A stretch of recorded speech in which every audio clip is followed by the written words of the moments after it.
주식 동맹이들 반갑습니다. 추세와 수급이 다른 추석입니다. 오늘 분석할 종목은 HJ중공업입니다. 종목 분석에 앞서서 구독, 좋아요, 댓글, 알림 설정까지 해두시면 저희 길을 받아서 주식 투자가 대박 나실 겁니다. 더불어서 종합진단자료 놓치지 마시고 끝까지 시청해 주시기 바랍니다. 네, HJ중공업 구사명이 한진중공업이 되겠죠. 현재 최근에 이제 조방원이 강하게 상승하면서 동사도 같이 상승했다가 최근에 좀 고점을 찍다가 조금 이제 눌림목 나왔다 보시면 되겠습니다. 자세한 기술적 분석은 조금 이따 말씀드렸고요. 최근에 나왔던 이슈 먼저 말씀드렸습니다. 10월 20일 나왔던 이슈입니다. 러우 전쟁 종료 후에도 EU 재무장 수혜 전망에 상승했다는 제목 되겠습니다.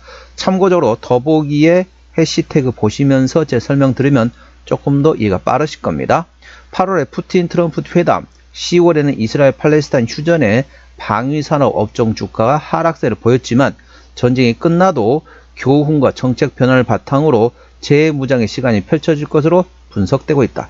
이와 관련 미국과 EU의 수많은 국제 안보 국방 관련 연구기관은 종전 후에도 러시아의 재무장과 재침공에 대한 예상을 제시하고 있으며 2에서 3년 안에 나토에 위협을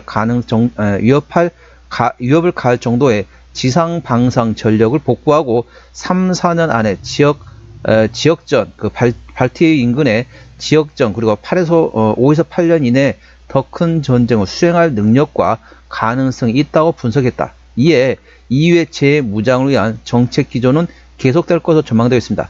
이 같은 소식에 동사와 함께 한화 에어로스페이스, 대양전기공업, 퍼스텍, 삼현, RF 머티리얼즈, 항공우주 등 방산주들이 동반 상승했다는 내용이 되어 있습니다.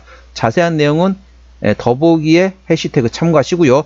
두 번째 이슈도 비슷한 내용이 되어 있습니다. 10월 21일 나왔던 이슈네요. 방산, 해양 플랜트 인프라 수주 확대 속에 구조전환이 본격화된다는 제목의 상승했다는 내용이 되어 있습니다. 동사 HJ중공업이 전통적인 조선 건설 중심의 사업 구조를 넘어서 방위산업과 해양 플랜트, 인프라 건설 분야에서 빠르게 존재감을 키우고 있다.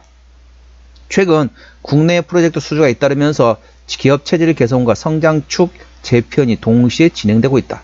먼저 방산 부분이 들어진 것은 동사는 해군 전투함 및 특수목적 함정 생산 역량을 기반으로 해양 방위산업 시장의 경쟁력을 강화하고 있다.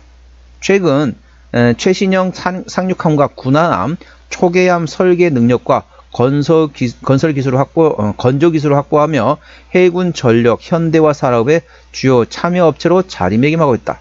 해양 플랜트 사업 부분에서는 변화가 진행 중인 상태다. 동사는 부유식 해양 구조물인 FPSO와 해양 플랜트 제작 분야에서 설계와 제작 역량을 동시에 확보하며 글로벌 에너지 기업들과 협력을 확대해 나가고 있다. 최근에는 수소 저장 및 이송 관련 해양 인프라 개발 사업에도 참여해 신에너지 시장 진출을 준비 중인 상태가 되겠습니다. 또한 인프라 건설 사업 역시 성장의 또 다른 축으로 부상받고 있습니다. 국내의 공공 인프라 사업에서 교량과 플랜트, 항만 시설 등 대형 토목 프로젝트를 잇따라 수주하면서 안정적인 매출 기반을 가지고 있다. 자, 핵심 내용만 말씀드렸고요. 자세한 내용은 더보기에 해시태그를 참고하시기 바랍니다. 자, 동사 기술적 분석 말씀드렸습니다. 자, HJ중공업 상당히 강하게 상승했죠. 이렇게 좀 강하게 상승했습니다. 강하게 상승한 다음에 어떻습니까? 이렇게 조정 났다는 거죠. 이렇게 보시면 됐습니다. 이게 뭐처럼 보이시나요? 이게 바로 뭡니까? 깃바령이 되죠. 깃바령. 이렇게 상승한다 이렇게 삼각수렴을 만드는 깃바령이 되겠습니다. 깃바령에서 다시 위로 방향을 잡았습니다. 그래서 현대구간 물론 저점 구간은 아닙니다. 자, 저점 구간이란 거는 50일 신저가 구간이 1,600원, 2,000원 밑에였습니다. 최근에 얼마죠? 34,000원까지 올랐습니다. 거의 20배 가까이 상당히 급등했습니다. 급등한 다음에 지금 에너지를 다시 모으는 삼각수렴 구간이기 때문에 멀리 보고 투자하는 관점이라기보다는 단기적인 트레이딩 관점에서 말씀드리고 있다는 점 참고하시기 바랍니다. 그 상태에서 현재 조정 나온 다음에 삼각수렴에서 위로 방향 잡았습니다. 그래서 깃바령이기 때문에 충분히 다시 한번 3만원대 중반, 초중반을 바라볼 수 있는 위치란 점 투자에 참고하시고, 현재 구간 지지대는 대략적으로 24,000원만 지지를 받는다. 자, 종가상입니다. 장중은 의미가 없고 종가상 24,000원만 지지받는다. 그러면 다시 상승할 수 있는 위치다. 다른 말로 말하게 되면은 종가상 24,000원 이탈해야 된다. 그러면 그때부터는 하락 추세를 전환할 수 있기 때문에 관련된 종가를 꼭 체크하시 바랍니다. 현재 구간 저항대하고 지지대 말씀드렸습니다. 자, 오늘 8%대 상승하면서 27,900원 정규시장이 마감됐습니다. 1차 저항대는 29,000원 그 위에 30,000원과 33,000원 됐습니다. 33,000원부터는 투자자 심리가 흔들릴 수 있는 구간이기 때문에 5일선 대응하시면 되겠고요. 현재 관 지지대 같은 경우는 1차 지지대 27,000원, 그 밑에 24,000원, 21,000원, 18,000원, 16,000원, 13,000원, 11,000원, 9,000원, 7,000원 관이 있다는 점 투자에 참고하시기 바랍니다. 자, 수급 동향 보시겠습니다. 자, 수급 동향 보시겠습니다. 예, 동사 같은 경우, 예, 갑자기 마우스가 잘 말 안 듣네요. 자, 외국인 한 달 동안 139만 7천 주를 팔았습니다. 최근에 보면 외국인 같은 전반적으로 순매도 왔습니다. 차익 실현하고 있다 보시면 되겠고요. 기관 한 달 동안 7만 7천 주를 팔았는데 최근에 전반적으로 기관은 샀다 팔았다 트레이드하고 있습니다. 금투 최근에 사고 있고요. 보험도 사고 있고 투신도 사고 있고 연기금도 사고 있고 사모펀드는 트레이드하고 있습니다. 참고적으로 동사 같은 경우는 외국인 현대라고 있습니다. 쉽게 말하면 외국인의 순매도가 있는 한 주가의 상승에 발목을 잡는다라고 보시면 됐습니다. 다른 말로 말하게 되면 현재 순매도 기조가 트레이딩 또는 순매수로 전환되면 강하게 상승할 수 있는 위치이기 때문에 관련 외국인의 수급 동향을 예의주시하시기 바랍니다.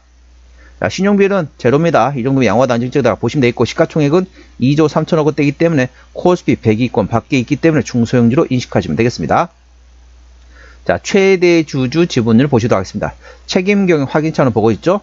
예. 동사 같은 경우 최대 지분율이 현재 사모펀드에서 현재 44%의 지분율을 가지고 있습니다. 책임경영 확인 차원에서 중소형주는 최대 지분율이 30% 이상이면 책임경영한다 보시면 됐습니다. 자, 실적 같은 경우는 매출액이 23년도 2조 1천억 원대에서 24년도 1조 8천억 원대까지 다소 감소했지만은 영업이익은 1천억 원대 적자에서 70억 원대 흑자 전환되었습니다. 당기순이 역시 마찬가지입니다. 분기 실적 보시도록 하겠습니다. 24년 2분기부터 영업이익 기준입니다. 24년 2분기 영업이익 390억 원대 적자, 3분기 때는 320억 원대 다시 흑자 전환, 24년 4분기 때는 20억 원대 흑자였고요. 올해 1분기 영업이익 55억 원 나왔고 2분기 작년에 395억 적자 대비 53억 원 흑자 전환됐습니다. 그래서 올해 상반기만 합하면 대략적으로 110억 원 정도의 상반기에 영업이 나왔기 때문에 하반기까지 계산하게 되면 작년보다 실적이 상당히 괜찮을 것으로 예상되어 있습니다. 동사 부채 비율 같은 경우는 현재 500%가 넘습니다. 유보율은 현재 확인 불가 상태입니다. 그렇기 때문에 재무적으로는 튼튼하지 않다라고 보시면 됐습니다. 투자 참고하시고요. 종합진단 내용 말씀드렸습니다. 자, HDA 중공업 오늘 27,900원 정규 시장에 마감됐습니다. 수급적으로는 외국인 현대라도 최근에 순매도하고 있습니다. 외국인의 평균 매수 단가 25,000원대, 평균 매도 단가 26,000원대입니다. 기본적 분석상 23년 대비 24년도 영업이익 흑자 전환돼 있고 올해도 작년 대비 실적은 상당히 잘 나오고 있습니다. 종합 재무 상태는 아직까지는 튼튼하지 않다라고 보시면 됐습니다. 모멘텀은 러우 전쟁 종전 후에도 2위에서 재무장한다. 그에 따른 동사 수혜가 예상되고 있습니다. 더불어서 방산과 동사에 대해서 방산과 해양 플랜트 그리고 인프라까지 현재 수주 확대를 통해서 현재 체질을 개선하고 있다 보시면 됐습니다. 투자에 참고하시기 바랍니다. 추세적으로 보시도록 하겠습니다. 차트추세는 57.7이기 때문에 괄관 70까지는 충분히 여력이 있고요. 수급 추세는 52.0이기 때문에 괄관 80까지는 충분히 여력이 있습니다. 그래서 기술적 보조지표 상으로는 상승할 수 있는 여력이 충분히 열려 있다는 점 투자에 참고하시고요. 목표가는 33,000원 되겠습니다. 33,000원부터는 투자자 심리가 흔들릴 수 있는 구간이기 때문에 5일선 대응하시면 되겠습니다. 5일선 종가상 이탈 시 절반 정리, 그 다음날 시가에 회복하지 못한다면 나머지도 차익선화 보시면 되겠고, 여기 손절되어 있지만은 재매수 위치입니다. 고점에서 5일선 대응하셔가지고 차익 실현하시고 난 다음에 1차 재매수 위치는 16,000원, 2차 재매수 위치는 9,000원 구간이라는 점 투자에 참고하시기 바랍니다. 자, HDA 중공업, 구사명이 이제 한진중공업이 되겠죠. 동사 같은 경우는 EPS는 작년에 64원, BPS는 4,141원 됐습니다. 적정주가 수준은 PBR 1배에서 2배 사이입니다. 그러니까 넉넉히 잡아도 4,200원 잡으면은 4,200원부터 8,400원 구간이 적정수가 수다. 동사는 실적 밸류에이션보다는 모멘텀에 따라 주가는 움직이는 중소형주라는 점 투자에 참고하시기 바랍니다. 자, 동사의 매출 구성 보시도록 하겠습니다. 동사 같은 경우는 건설 부문에서 54%, 조선 분야에서 43%, 나머지 기타라고 보시면 되겠습니다. 한진중공업 하면은 이제 931 한진중공업이 되겠죠. 한진중공업 같은 경우는 물론 조선 같은 것도 사업도 하고 있지만 건설 사업도 상당히 조선주임에도 불구하고 건설 사업이 상당히 많이 실적을 냈던 기업이라고 보시면 되겠습니다. 투자에 참고하시기 바랍니다. 동사 자본금 변동내역 보시도록 하겠습니다. 동사 같은 경우는 마지막 주주배정 유상증자 했던 게 2014년도네요. 그리고 이제 위에 있는 제3자 배정 유상증자는 이제 최대주주 변경 등을 포함한 내용이라고 보시면 되겠습니다. 그래서 2025년도가 올해이기 때문에 11년 동안 한 차례도 유상증자 한 적이 없기 때문에 당연히 매물은 다 소화되었다라고 보시면 되겠지만 아까 보셨던 것처럼 현재 동사는 유보율이 확인 불가 상태입니다. 그래서 언제든지 추가 유상증자 가능성은 열려 있다는 점 참고하시기 바랍니다. 동사의 관계사무 연결대상 회사 같은 경우 현재 인천 북항 운영하고 있는 항만 관리업을 하고 있는 자회사들이 있다 보시면 되겠습니다. 투자에 참고하시기 바랍니다. 오늘은 HJ중공업 종목 분석했습니다. 구독, 좋아요, 댓글, 알림 설정까지 해두시면 저희 기운을 받아서 주식 투자가 대박 나실 겁니다. 더불어서 많은 관심과 격려 부탁드립니다. 이상 추세와 수급의 달인 추수겠습니다. 감사합니다.